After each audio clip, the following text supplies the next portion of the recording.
dollar. Dirt and money, no soul. Had to go and get it, ain't no time to kick it. Got a stack of flip for my foes. Dollar. Please tell me you can hear me. Don't turn your back and don't neglect me. Just let me know if you need me. Dollar. Let me watch out for my partners. Keep my money long, get my team strong. Let me run away from my problems. Yup, what's good, original crew? Back on the channel with more Sunny V. We got an American tourist sail to North Sentinel. Is that Sentinel? Mm-hmm. It ended badly. Is that how you say that word? Mm-hmm. Cause you ain't gonna say it. That's how I was gonna pronounce it. I could be wrong. You pronounce it for me. That's how I pronounce it. Sentinel. That's how I was gonna pronounce it. Were you gonna look it up? Nah. I could be wrong, child. I ain't gonna worry about it. But we finna figure out what it is. I saw the thumbnail and I said, "Oh, where is it located at?" Real quick, cause he showed it and I was like, "It's one of the ones off the coast." Told y'all about going over there to them folks. You crazy. Better stay out them folks' yard. Oh, it's in India. So I might be pronouncing it wrong, incorrectly. But it's off the coast too. Oh. Yeah. Stay your ass in your lane. So with that being said, man, make sure y'all check out the links in the description box. Down below. You already know where to go, man. You want the first part, all you gotta do is check out down below. Also, if you enjoyed today's video, lock it in with a thumbs up. We'll highly appreciate it. My bad, I was looking at, I was like, I wonder if the TIs makes the tuh sound instead of like how we. Yeah, when it said India, I was like nine times out of 10 I'm pronouncing it incorrectly. Mm-hmm. But I might not. So we're gonna see what Sunny can call it. So okay. With that being said, let's go.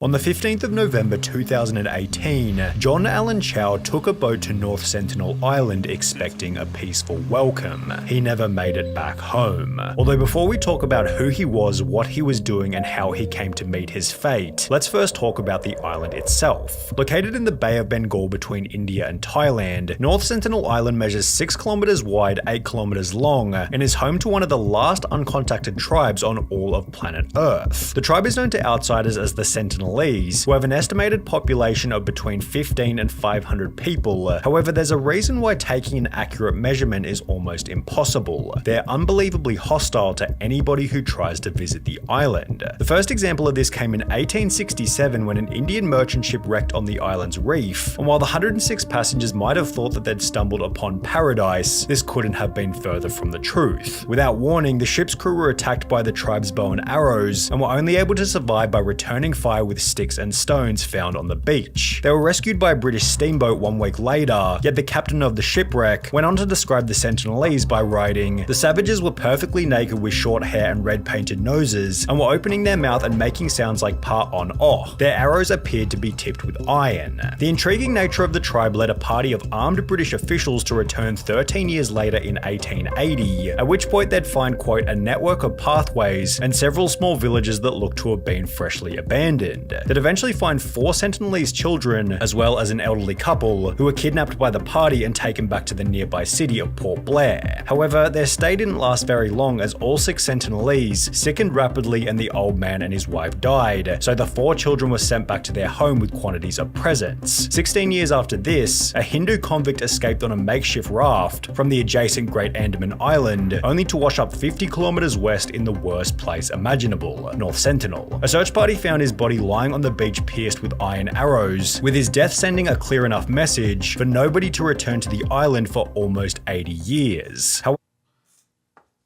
sucks. You think you escaping just to get killed on your... Now, have we heard about them? I know we heard about a lot. Because we've heard about some before, but I don't remember if it was them or not. I never know. Like it's the well, I'll say this: the white guy on YouTube that be doing it, that we came across, he be going to places in Africa, don't he? And I heard there's some places in South America that's still like this as well. Yeah. And then I want to say, I guess this is probably also like the island where you where they got the, I guess the notion for like Skull Island with the King Kong when they got trapped on Skull Island and they was trying to, you know what I'm saying? And they had, so I guess this is probably where they got the idea for the movie because they shipwrecked on the island and stuff. So. In 1974, a film crew shooting a documentary called Man in Search of Man landed on the island to leave gifts. We came at last to what is known as the North Sentinel Island. Although some expeditions had landed here, the Sentinelese had never been sighted. We left gifts of coconuts, knives, lengths of cloth, a pig. After which the Sentinelese were caught on camera for the very first time. What are those moving shapes? Are they human?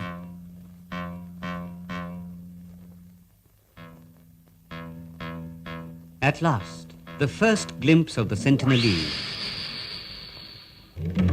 This tribe believes in total isolation. It will not tolerate a stranger. As is obvious in the footage, the tribe had no interest in making friends, and rather buried half of the gifts they'd been given before shooting arrows toward the film crew. A member of our film unit was wounded by one of the many arrows, each 2.5 meters long. He will carry this scar till his death. If on Google Maps you zoom into the coastline on the island's northwest corner, you'll find a different boat which now acts as a permanent reminder of North Sentinel's hostility and unrecoverability. The ship going by the name of the MV Primrose had been transporting farming supplies to Australia before it wrecked on the unfortunate location in 1981. The ship's passengers were incredibly lucky because at the time, this entire area was underwater, keeping them at a safe distance while they organised their rescue.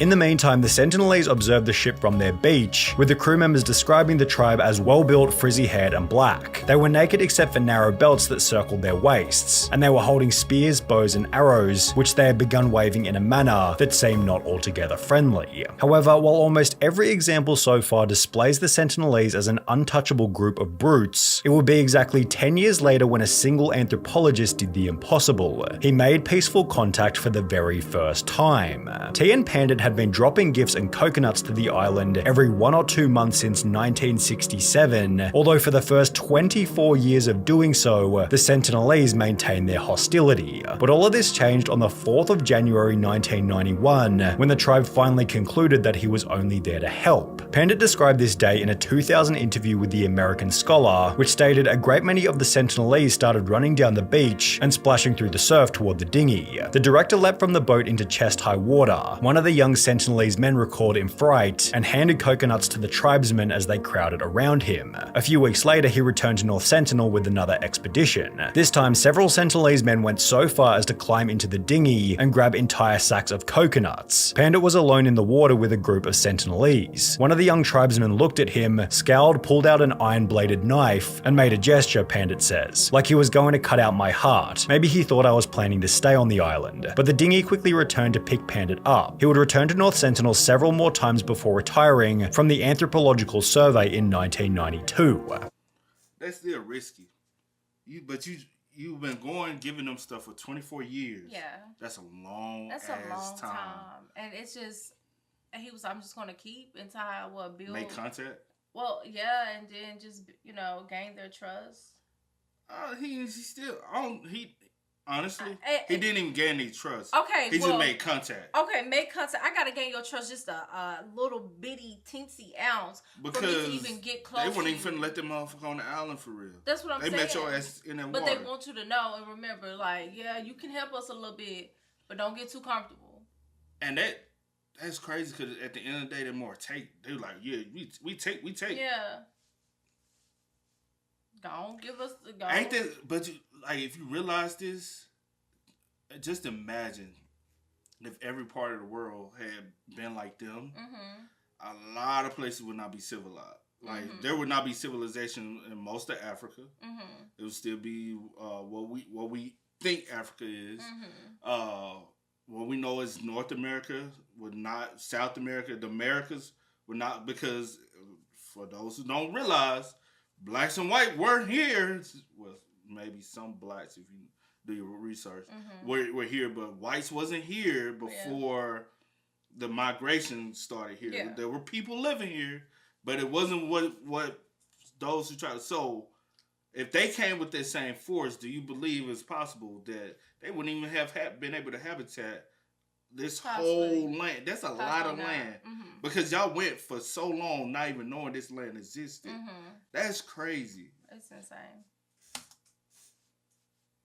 Extraction showed that peaceful contact with the tribe was possible, although only after a significant period of trust building, and even after T and Pandit's unique interaction, the Sentinelese retained their hostility toward any unfamiliar outsider. For example, after the 2004 Indian Ocean earthquake caused the worst tsunami in recorded human history right next to North Sentinel Island, a helicopter was sent out to see if the tribe had survived from such a catastrophic event. Well, not only were the Sentinelese somehow doing just fine, but their response to the help offered by the Indian government was to throw spears, arrows, and rocks toward the helicopter. 2 years later in 2006, two men aged 48 and 52 were fishing for mud crabs near the island. However, the pair got so drunk that while sleeping, the anchor of the boat, which was a rock tied to a rope, fell apart and drifted the men toward North Sentinel. The following morning, fellow fishermen said they tried to shout at the men and warn them that they were in danger. However, they did not respond. They were probably drunk, and the boat drifted into the shallows where they were attacked and killed. A government helicopter was sent to recover the bodies. However, given the tribe's hostility, all they were able to get was this photo, after which a 5.6 kilometer exclusion zone was enforced by the Indian government, making it illegal for anybody to visit the island.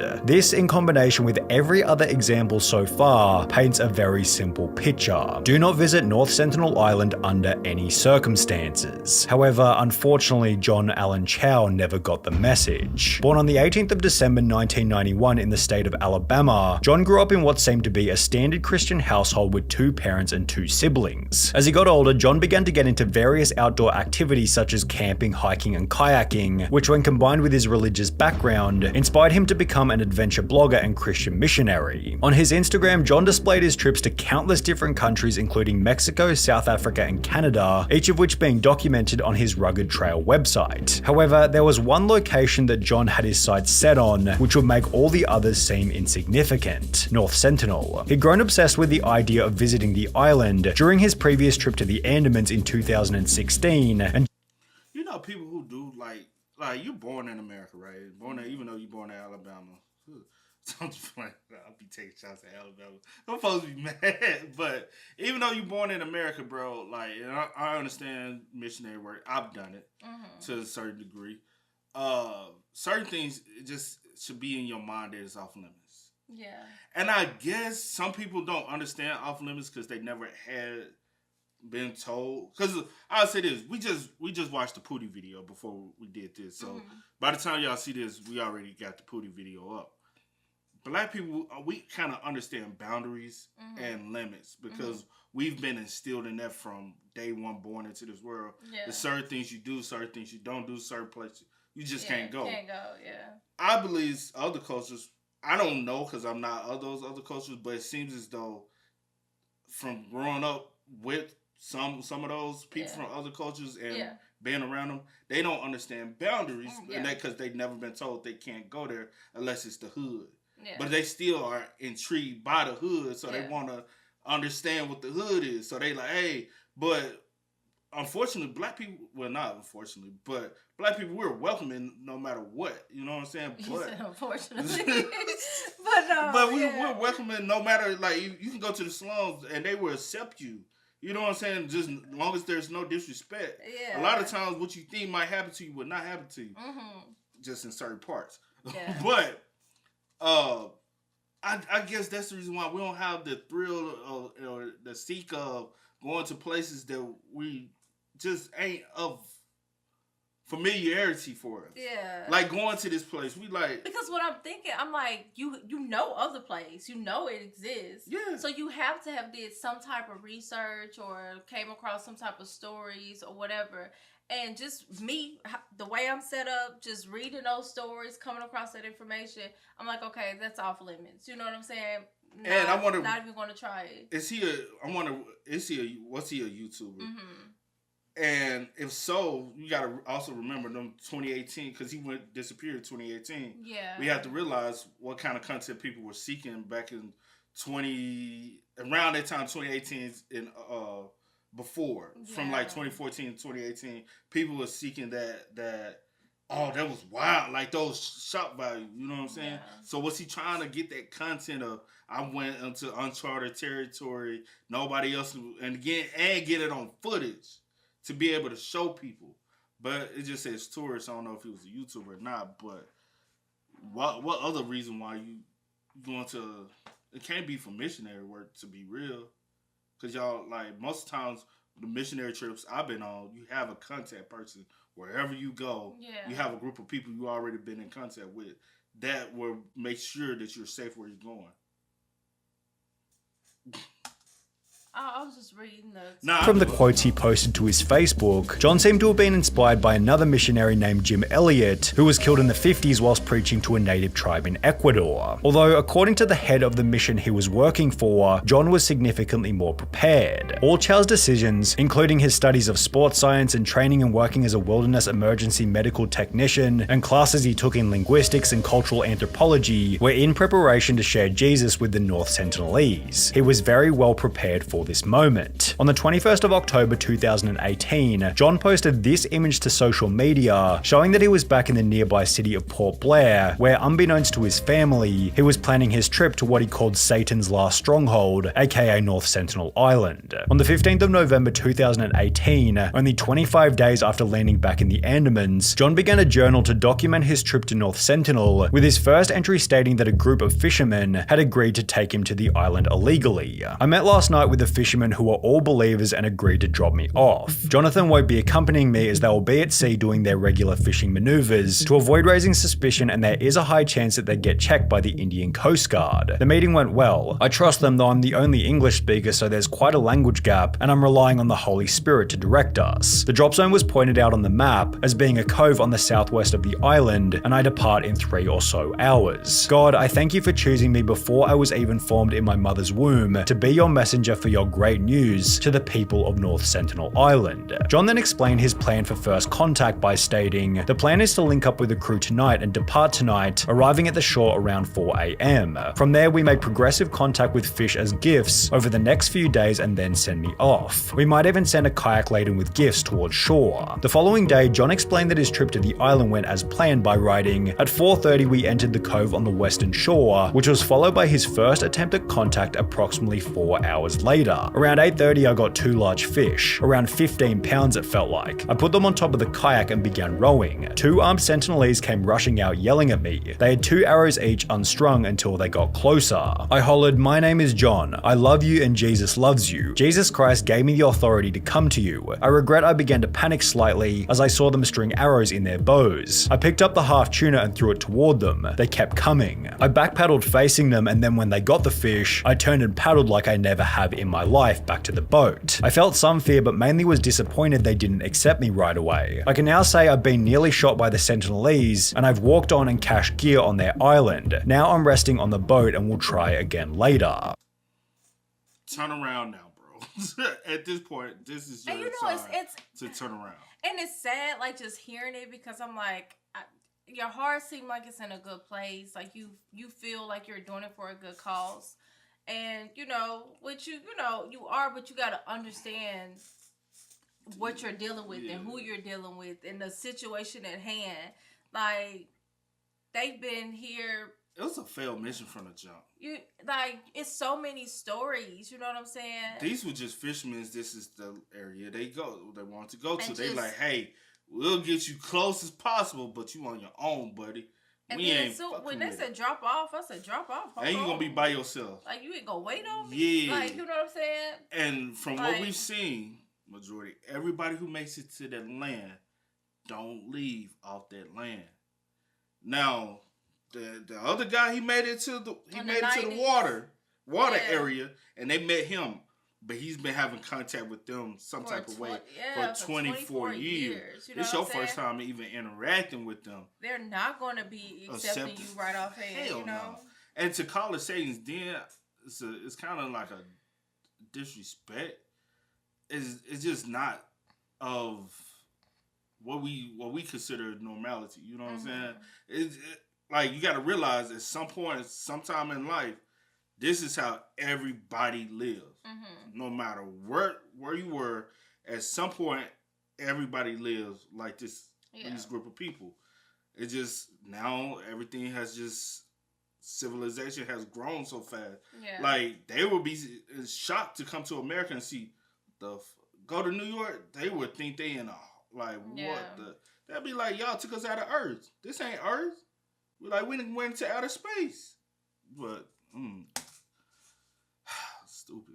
Escaped his first encounter unharmed. However, as mentioned in the previous entry, he planned on returning for a second encounter, which miraculously he'd survive once again. I waited my kayak toward the hut I'd been chased from on initial contact. Sure enough, as I got there, I heard the whoops and shouts from the hut. I made sure to stay out of arrow range, but unfortunately that meant I was also out of good hearing range. So I got a little closer, and as they, about 6 from what I could see, yelled at me, I tried to parrot their words back to them. They burst out laughing most of the time, so they probably were saying bad words or insulting me. I yelled some phrases and sang them some worship songs and hymns, and they would often fall silent after this. Here's when this nice meet and greet went south. A child and a young woman, both with bows, came behind, and I kept waving my hands to say no bows, but they didn't get the memo, I guess. Then a little kid with bow and arrow came down the middle, and I figured this was it. So I preached a bit to them starting in Genesis, and disembarked my kayak to show them that I too have 2 legs. But the little kid shot me with an arrow directly into my Bible, which I was holding in front of my chest. I stumbled back, and I recall yelling at the kid for shooting me. I had to swim almost a mile back to the boat at the mouth of the cove. The plan now is to rest and sleep on the boat. By this point, John already had an unbelievable story for the ages. He had gone to the island, survived his first day, returned on a second day, was shot by the Sentinelese point blank, but lived to tell the tale after the pages in his Bible decided to spare his life. However, you gotta also realize, sometimes God be seeing you signs as well. You that's crazy. Like, turn the fuck around, bro. I'd have been like, okay. Alright, this is a sign. The Bible saved you. Yeah. That's a sign. Folks always be asking for signs. But some people, and they was like, I just don't want to give up because, I feel like the mission is not complete. If I just turn around now, if I just give up, I've come too far. You know what I'm saying? Right. And that's how people think, though. So a lot of people. So a lot of times, when they also end up. And sometimes the outcome is not always too great or what they expect. But facts. Yeah, sadly.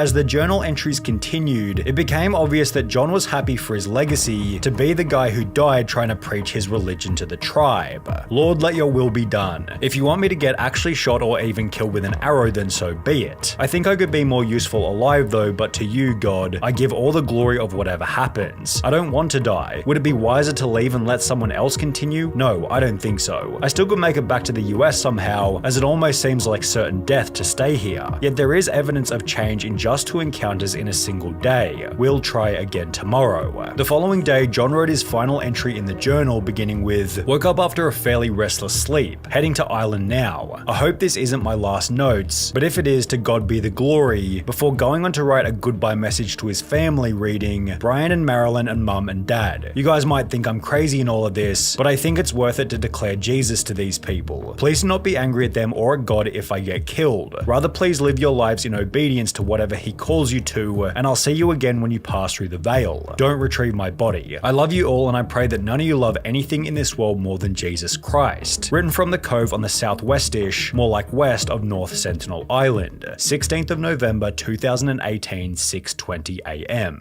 In the days that followed, his family made a post to John's Instagram reading, we recently learned from an unconfirmed report that John Allen Chow was reported killed in India while reaching out to members of the Sentinelese tribe in the Andaman Islands. Words cannot express the sadness we have experienced about this report. He was a beloved son, brother, uncle, and best friend to us. To others, he was a Christian missionary, a wilderness EMT, an international soccer coach, and a mountaineer. He loved God, life, helping those in need, and had nothing but love for the Sentinelese people. As a family, we ask for your understanding and respect for him and us during this time. Thank you, the Chow family. 3 months later, John's father criticized religion for the death of his son, stating, if you have anything positive to say about religion, I wish not to see or hear it. John is gone because the Western ideology overpowered my Confucian influence. He blamed evangelicals' extreme Christianity for pushing his child to a not unexpected end, which is a viewpoint often repeated across social media platforms. John Allen Chow is not a martyr, just a dumb American who thought that tribals needed Jesus, when the tribals already lived in harmony with God and nature for years without outside interference. Stupidity cannot be considered to be a martyrdom.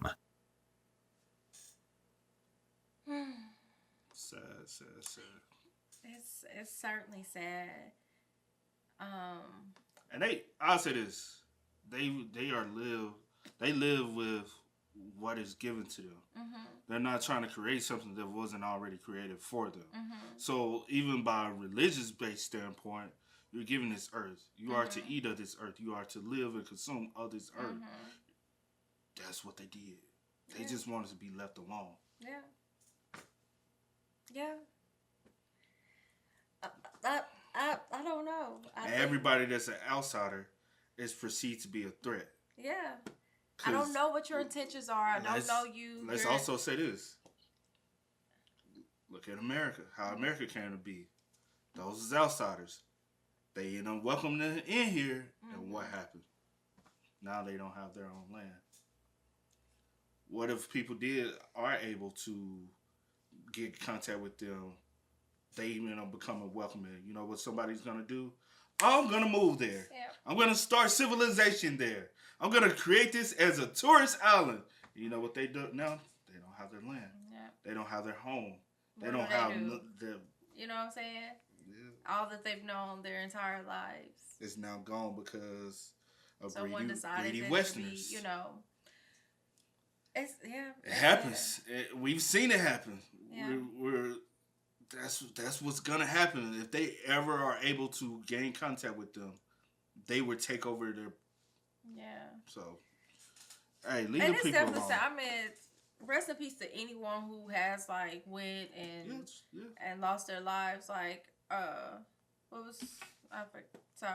But I mean, I get it. He was, his heart. He was doing it for a good cause, but unfortunately, it cost him his life. Yeah. Yeah, man. But hey, make sure y'all spam us up in the comments. Please do. Y'all let us know y'all thoughts and opinions about this one in the comment section. But as always, I do go with the name DJ This is. We are.